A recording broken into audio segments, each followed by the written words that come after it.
Hey everyone, Dr. Lewis here.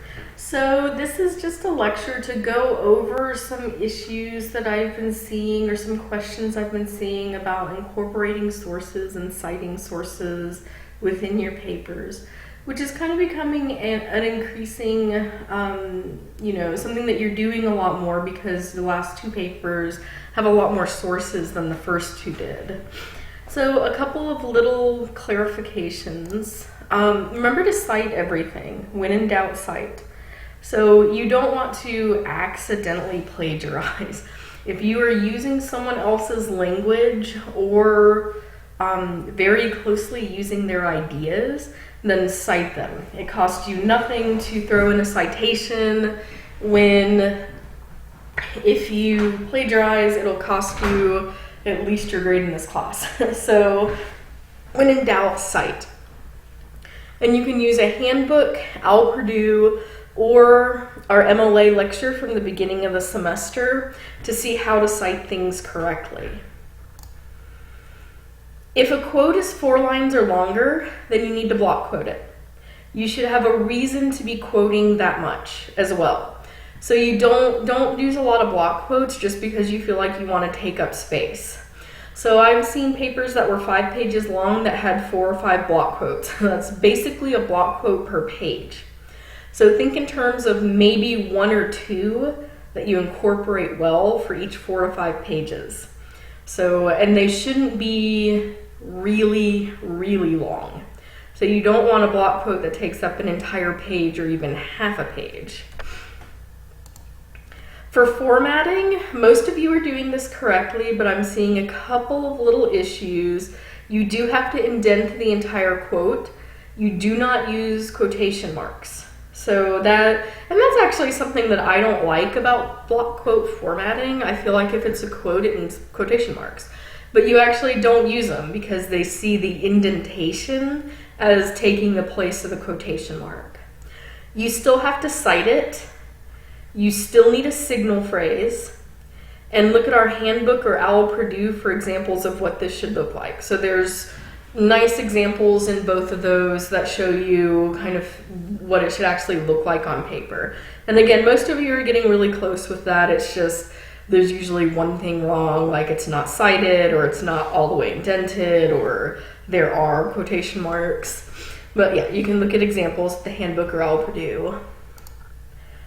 More about quoting. All quotes need signal phrases, and this should be a reminder, like this should be a review.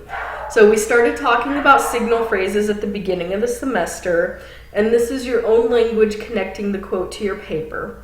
So it basically introduces the quote. So something like Lewis says that quote, the Lewis says that is the signal phrase. And I have a link here that I actually have up on the course homepage that gives you examples of different types of signal phrases that you can use.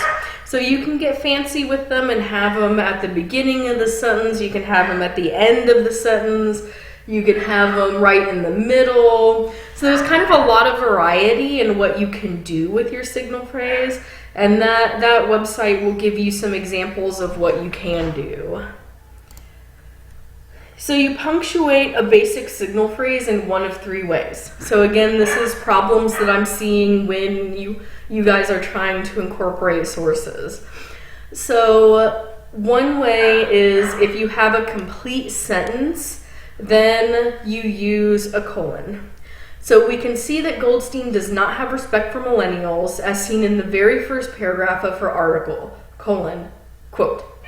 So in that way, you have a complete sentence, and then you use a colon to mark that you're moving into a quote. The other way is when you do not have a complete sentence as your signal phrase. The main example is if you don't have the word that, so Goldstein does not have respect for millennials stating, comma, quote. So in that way, it's not a complete sentence, and you use a comma to help move from your words to quote. You usually do not use a comma when you're using that, though. So Goldstein does not have respect for millennials stating that quote. So that's kind of the exception to the rule where you do typically use a comma. So those are the 3 basic ways to punctuate a signal phrase accurately. When you paraphrase, make it very, very clear what is being paraphrased. Be clear about which sections are paraphrased.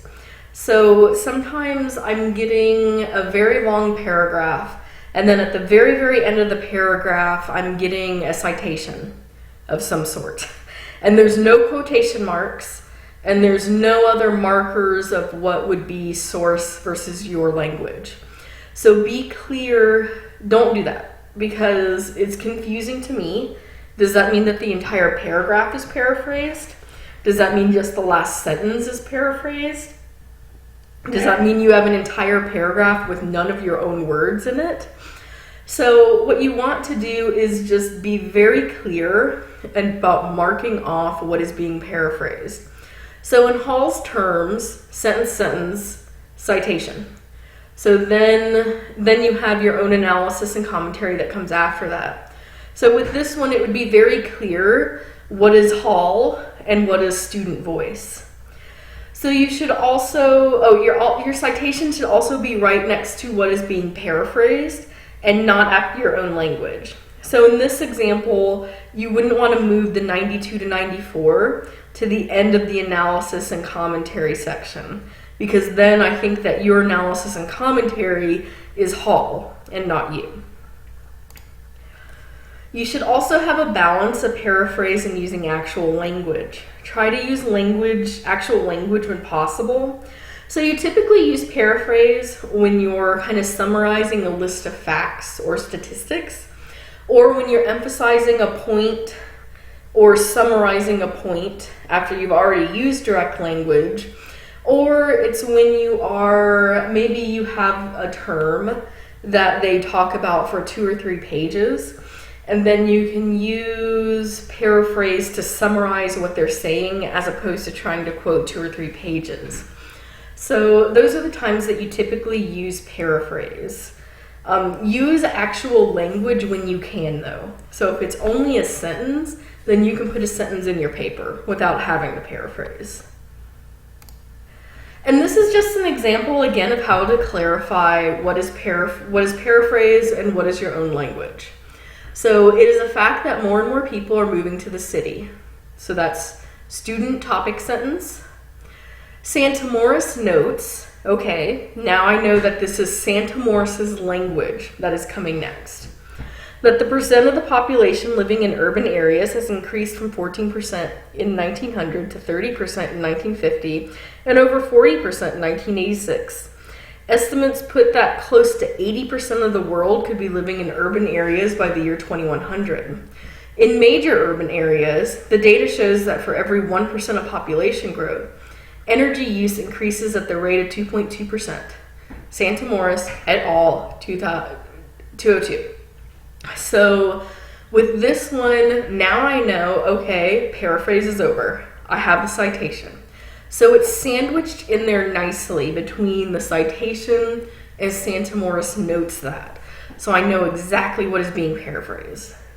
So these statistics help us see the future issues that we might have with energy consumption and population distribution. For a more sustainable world, we need to pay attention to these trends and work to understand population drift. So that last part is back to student.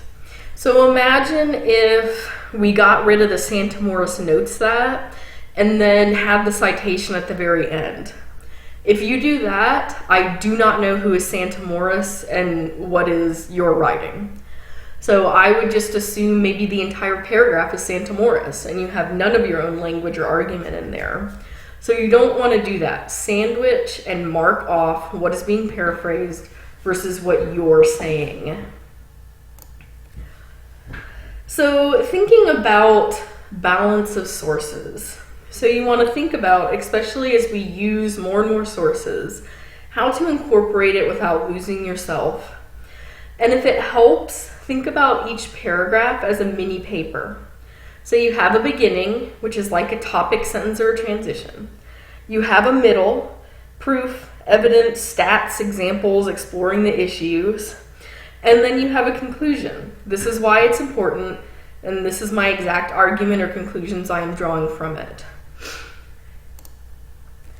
So to break this down a little bit further, you have a topic sentence, which are your words detailing or setting up the main point of the paragraph in your voice. A frame, where you introduce the source or evidence in your own words. This can be just a signal phrase or it can be a couple of sentences. Then you have a signal phrase, which are direct quotes, or a paraphrase. So you have evidence, your actual evidence that you're using. And then after that, you need your voice again, analyzing what you find important in your source, and then connecting all the previous ideas to your main argument separate from any single source. So you're going to have your own argument, and you want your voice to continuously support that, and not just your source's argument. So don't drown, essentially. Remember that you do not want your sources to take over your paper. You have a voice as a writer, and you want to maintain that voice. So a rule of thumb is 3 or 4 of your own sentences for each sentence of someone else's words. So think about that rule. So for every sentence you have that is a source, you need to have 3 or 4 of your own. And that could be incorporating the source, analyzing the source, but then also connecting it to your main argument. So again, you don't want to lose your voice as a writer. You don't want to drown in sources. That we're more interested in what you have to say than if you can summarize a source for me. So you are taking this source and you are arguing your point with it, as opposed to the source being the center of the paper. Okay, so this is the end of the source lecture, and there is an activity. So we have a source balance activity that will hopefully get you thinking about balancing sources and how to balance paragraphs a little bit better. And that's due on Dropbox by the end of the module. So if you have any questions, let me know. And if not, then I'll see you next time.